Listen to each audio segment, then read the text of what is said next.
Sexta-feira, 23 de outubro de 2015. Seja bem-vindo, está começando agora o canal de notícias aqui pela UPF TV. Então fique com a gente e veja só o que preparamos para esta edição.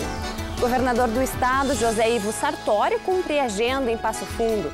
O fórum, que reuniu lideranças da região em busca da pavimentação da Transbrasiliana BR-153 e duplicação da BR-285. A Faculdade de Direito da UPF vai promover 2 júris simulados no próximo mês e a gente fala sobre o assunto com o professor de Direito Processual da UPF, Luiz Fernando Pereira Neto. Os benefícios da fisioterapia para os pacientes que enfrentam o câncer. Toda sexta tem dica de cinema para o final de semana e também Quadro Acorde, que hoje mostra o trabalho de Aline Bouvier e Gadiego Carraro. Os dois são formados em música aqui pela UPF. Então, continue conosco, porque aqui você encontra mais conteúdo.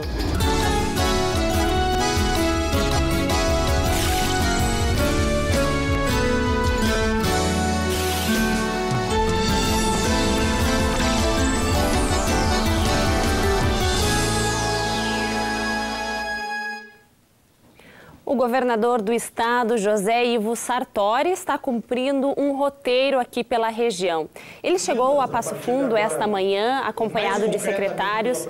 No aeroporto Lauro Cortes, assinou um termo de cooperação com o município de Passo Fundo, pelo qual a prefeitura passará a pagar as horas extras aos bombeiros que atuam no terminal. Mais tarde, Sartori fez a entrega de netbooks na Escola Estadual Monteiro Lobato. Nós estamos aqui para apresentar a modernização e as melhorias do aeroporto de Passo Fundo. Isso é que nos coloca aqui e, evidentemente, são melhorias da qual a Prefeitura Municipal, o Luciano Azevedo, e o trabalho feito pela Secretaria de Transportes sempre foi muito positivo em relação a isso. E nas negociações também com o governo federal, permitindo inclusive a ampliação para o atendimento melhor da população de Passo Fundo, elevando a ele uma categoria bastante elevada, igual aos outros aeroportos do interior do estado que estão nesse nível, ou no chamado nível 5. Pensar o desenvolvimento da região é papel de universidades comunitárias como a UPF e também é uma responsabilidade dos Conselhos de Desenvolvimento, os COREDs, que precisam se unir com diferentes atores da sociedade para discutir e propor estratégias de progresso à região. E foi pensando nisso que a UPF criou um Fórum Estratégico de Desenvolvimento Regional. O encontro, realizado ontem, reuniu lideranças da região em busca da pavimentação da Transbrasiliana BR-153 e também da duplicação da BR-285.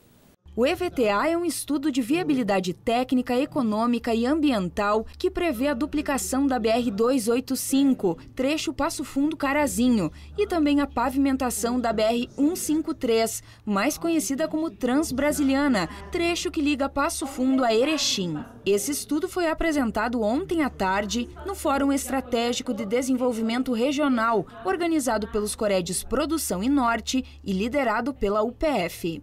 Dar início à retomada das tratativas visando o desenvolvimento regional. 2 pontos importantes, 2 rodovias importantes da nossa região e que precisam ter uma atenção diferenciada do governo federal.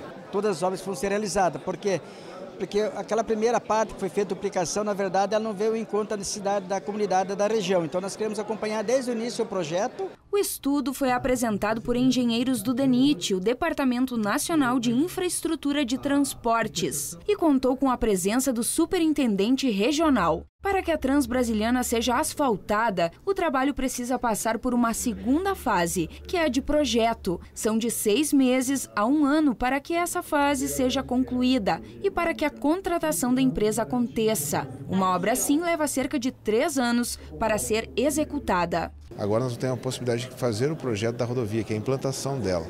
Na fase de EVT ela foi estudada em 3 alternativas, onde demonstrou que o traçado dela original, não pavimentado, ele precisa ser pavimentado. Essa que é a maior importância. Que nós temos como premissa, tem que definir o investimento. e o IVTA define onde é que vai ser feito o investimento. O encontro reuniu autoridades da região, entidades de classe e prefeitos dos 9 municípios que mais sofrem com a falta de pavimentação asfáltica da Transbrasiliana, uma importante rodovia federal que corta o Brasil de norte a sul. Essa BR tem 4.000 quilômetros. O que falta são esses 68,5 quilômetros para ser pavimentado em termos de asfalto. Ela tem todas as condições para que isso aconteça. A nossa região, tanto do norte como aqui da produção, tem um interesse muito grande para que ela seja asfaltada e que dê condições de fluxo. É uma estrada que passa na área mais produtiva do Rio Grande do Sul. O encontro também propôs a criação de uma comissão que una a situação das duas BRs, 285 e 153. Essa comissão, nos próximos dias, deverá fazer alguns encaminhamentos, a partir do documento que está sendo elaborado aqui, a partir de um documentário que foi muito bem feito pela UPF-TV, nós vamos, então, fazer uma entrega formalmente às autoridades federais. Quanto aos encaminhamentos, quando e como vai ser, isso é uma coisa que nós vamos discutir depois na comissão. No último mês, uma equipe da UPF-TV esteve percorrendo a região para compreender a realidade dos municípios e os impactos provocados pelas más condições da BR-153. O resultado foi a produção de um documentário e uma série de reportagens com esclarecimentos sobre a rodovia. O material será disponibilizado aos interessados a partir do mês de novembro e será entregue às autoridades e exibido na programação da UPF-TV.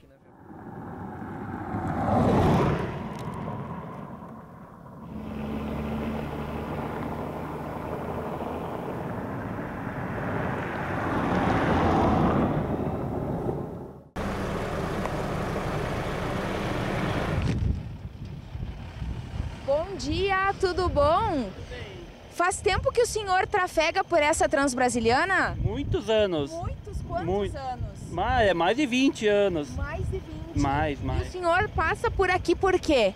Porque tem que ir para a cidade, né? É o caminho mais perto e é por aqui o mais próximo, né? Por causa da carga, do produto que ele leva e busca, né? Fica bom para fazer aqui, um trajeto curto. Encurta bastante em relação a 135? Encurta bastante. Qual é a maior dificuldade que vocês enfrentam? Você é motorista então há 10 anos praticamente, né? Nossa, muito buraco, muito buraco. Tem que... Agora dá para andar ligeirinho, mas é 20 por hora o máximo. E nos dias de chuva, né, isso aqui é intransitável, né? Não existe caminhão que cruza aqui. E daí vocês pegam outras rotas? Não, daí fica tudo parado, né?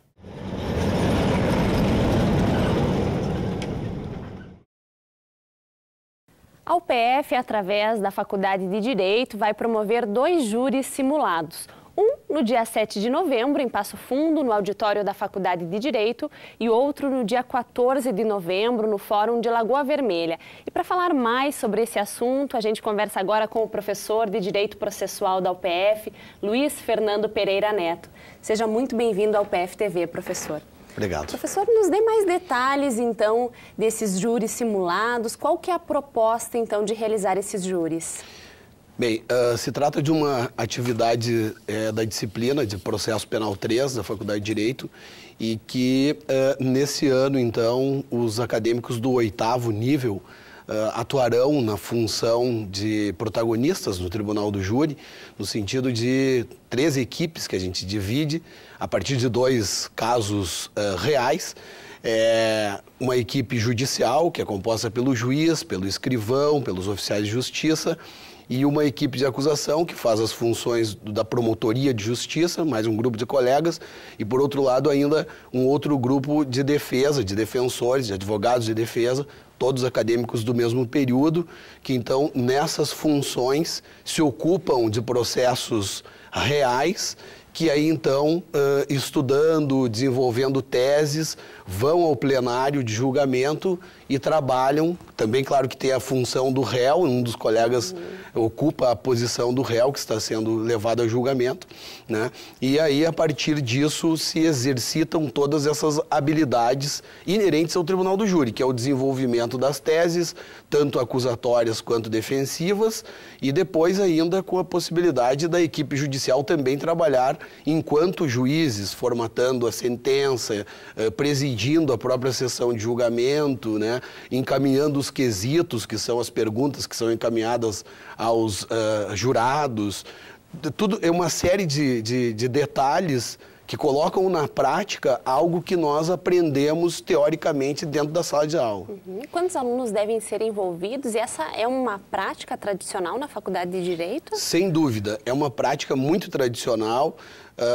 Em Lagoa Vermelha, por exemplo, dentro da nossa organização, da minha coordenação, já vamos para a 9ª atividade. Utilizamos, inclusive, a estrutura do Poder Judiciário lá em Lagoa Vermelha, ou seja, o próprio Tribunal do Júri, a quem aqui também, desde já, agradeço essa parceria com o Poder Judiciário do Rio Grande do Sul, em especial aquela comarca. Aqui na Faculdade de Direito nós utilizamos o nosso auditório como local, porque o nosso auditório já foi pensado com essa estrutura, um desenho de Tribunal do Júri, né? Há a bancada própria já para o Conselho de Sentença, os 7 jurados ocupam aquele espaço, então nós utilizamos a nossa própria estrutura.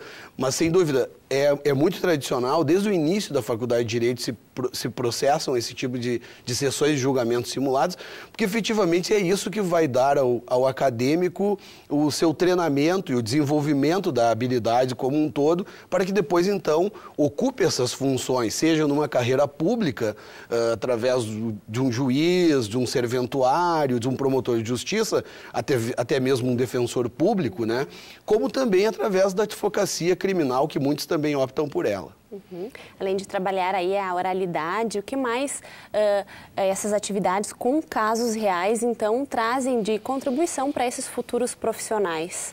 Acima de tudo, o manejo com um processo que, lembro que é um processo real, só que a gente não trabalha com os processos da própria comarca, evitando proximidade com aqueles que efetivamente foram parte no processo, né? As vítimas, as testemunhas, enfim.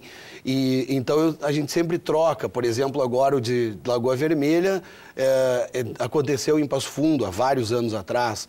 O de Passo Fundo aconteceu na comarca de Soledade, e assim nós vamos fazendo esse tipo de manejo, que incita aos grupos, às equipes, que primeiro exercitem todo aquele conhecimento de direito material que nós chamamos, que são cooptados nas disciplinas de direito penal.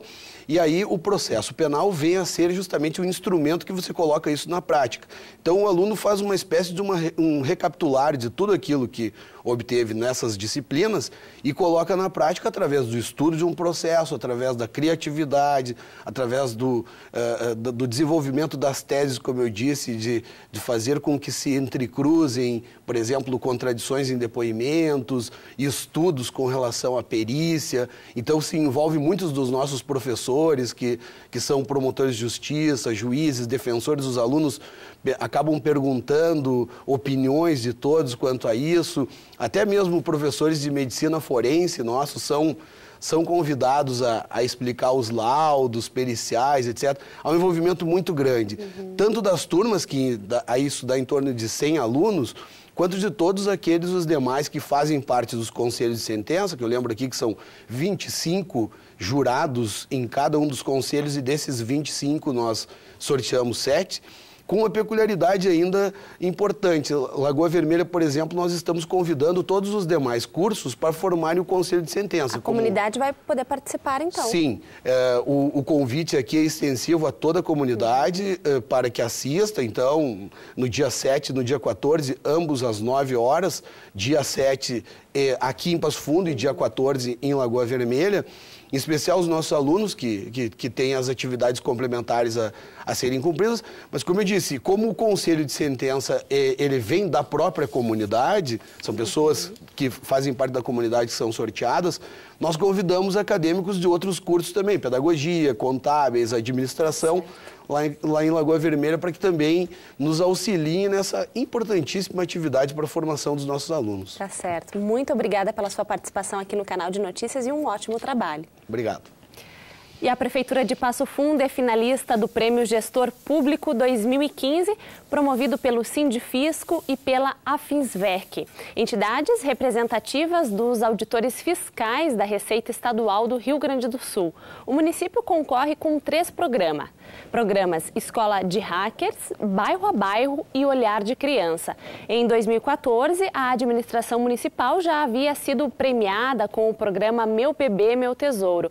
Os vencedores em cada categoria vão ser conhecidos no dia 10 de novembro, no Teatro Dante Baroni, da Assembleia Legislativa, em Porto Alegre. E a gente faz agora um rápido intervalo e no próximo bloco os benefícios da fisioterapia para os pacientes que enfrentam o câncer. E ainda no quadro Acorde, o trabalho de Aline Bouvier e Gadiego Carraro. Nós já voltamos.